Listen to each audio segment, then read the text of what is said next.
Hi everyone, hope you're doing well.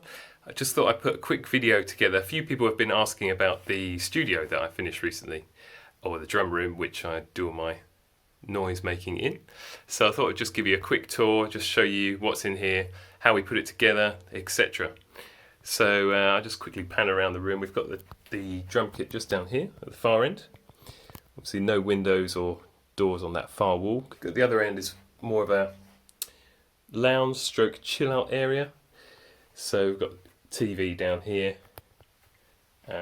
spin all the way around, there we go. Guitars on the wall, very important. So this is the outside. So we started off with a driveway just where the cars are now, and obviously the extension is built on the side, onto the side of the house. So it's taken up most of the driveway, but we've still got room for a couple of cars here.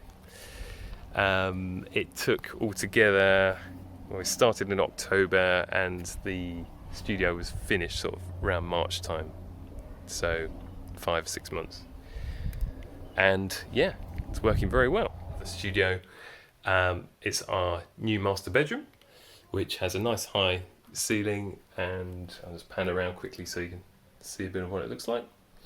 That's where I keep my shoes, just in the middle of the floor, so I always know where they are. Wife loves that. So when we were building this, one of the most important things to get right was the soundproofing, just because we live in a residential area, so the last thing I wanted to do was annoy the neighbours. So we put quite a lot of time and thought into how we do that effectively. So we've ended up with this system. If I move over to the door over here, I'm just going to open this up. You can see on each doorway, I'll try and get this in shot, there's 2 doors on each side. So big fire door here, you can see it's very thick, very heavy, took 2 people to get that on the hinges. And then there's an external door as well here, which is almost as thick, sealed all the way around, both on the outside and the inside. Got these door seals as well, that when you push the door shut, the bottom drops down to give you a tighter seal. Very useful for soundproofing. So moving over to the walls, you can see they're quite thick over here. We've got several layers of material just to help with the soundproofing. So I'll quickly talk you through them. So obviously on the outside, layer of bricks, like any house would be. Then insulation next to that. Layer of breeze blocks inside there. Then there's an air cavity, which is about 10 centimeters, I think, maybe just under. Then there's a wooden frame on the inside, which is the internal room. So it's a room within a room, essentially, is what we've got. Stuffed into that wooden frame is a lot of rock wool insulation. There's all round the wall ceiling as well. It's covered in that stuff.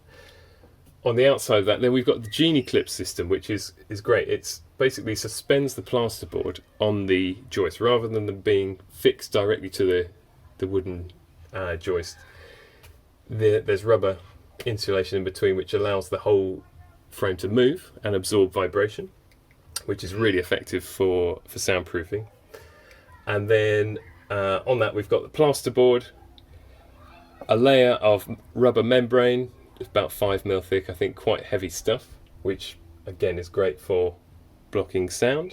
And then the final layer of plasterboard on the inside, and that is what gives us the internal wall over here.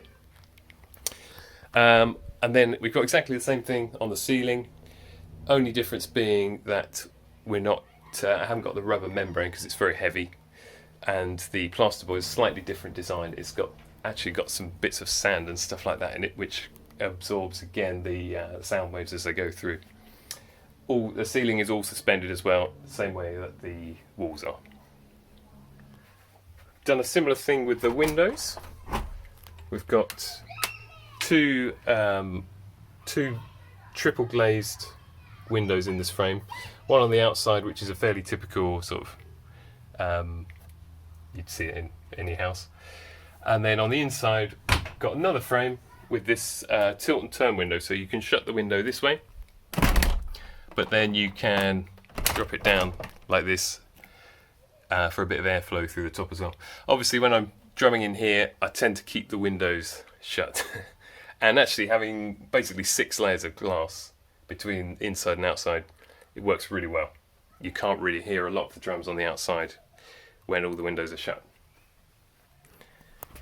So then moving over to all the plug sockets, they're all external on the wall, none of them are recessed, and that is just because we wanted to keep the amount of space drilled through the soundproof board to a minimum. So behind each socket is just a small hole for the cable to go through, and that's all filled with acoustic sealant, so that there is basically no air gaps at all to keep the sound in.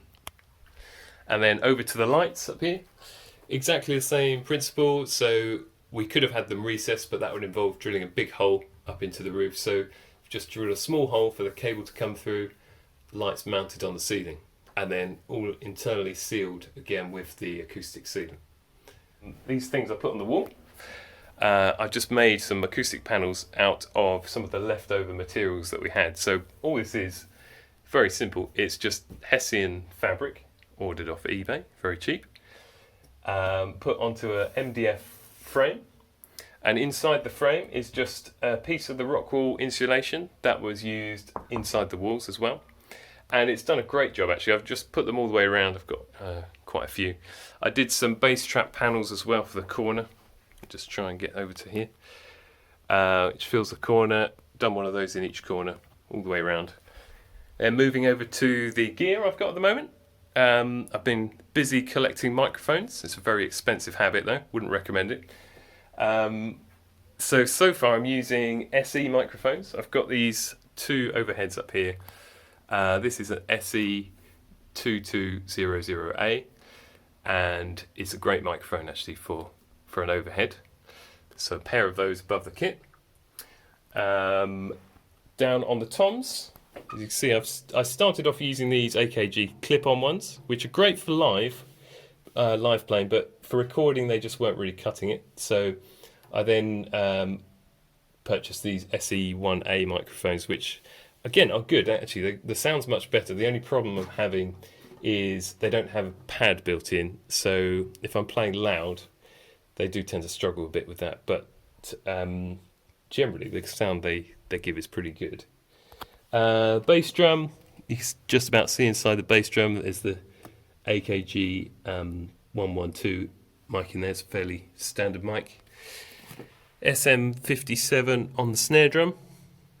Currently underneath the snare I'm using a SE4400A, and what else have I got? Oh, just another SE one on the hi-hat as well. That seems to work well for that. So all those microphones are going into a couple of interfaces, so I'm just going to try and get those in the shop. So the main one I'm using is this one here. It's a Scarlett Focusrite Scarlett 18i20, which has got 8 mic preamps in. Seems to sound pretty good, and that's connected by ADAT down to a Octopre, which is down on the floor at the moment. I probably need to find a better system for this, but that's what I've got. So in the Octopre, I'm using that for the tom mics and any extra channels. So I've got 16 channels altogether that I can use for different mics. That's all connected up to this amazing PC down here, which my brother, shout out to my bro for sorting me out with this amazing machine. It's in a Be Quiet case, so all the fans are inside, layer of padding in there. So switch on top here. When I set the fan switch down to 1, it pretty much goes to complete silence in here. So great for recording really soft stuff if I need that. Monitor wise, I'm just using a couple of Mackie speakers here. These are not bad at all really for the money. They are towards the budget end, but they're doing the job at the moment. I'll probably upgrade them at some point when I can. So there you go, that's a quick tour of the studio. I do want to say a big thank you to all those people who've helped me along the way, different parts of the project. Good friend Ian, who's the architect, another good friend Rob, who is the builder and brought along another crew of excellent builders to put this all together. Really happy with how it all went and would highly recommend them if you've got a similar project coming up. So recently I've just been doing recordings for friends and sort of building a bit of a portfolio for that way. But in the next few months, I'll be opening up for more commercial recordings via my website. So if you want drum tracks for your songs, do get in touch. I'm also going to be doing teaching from here as well, both physically in the room and also online as well. So I've been doing quite a lot of that already, which has been good. It seems to work quite well.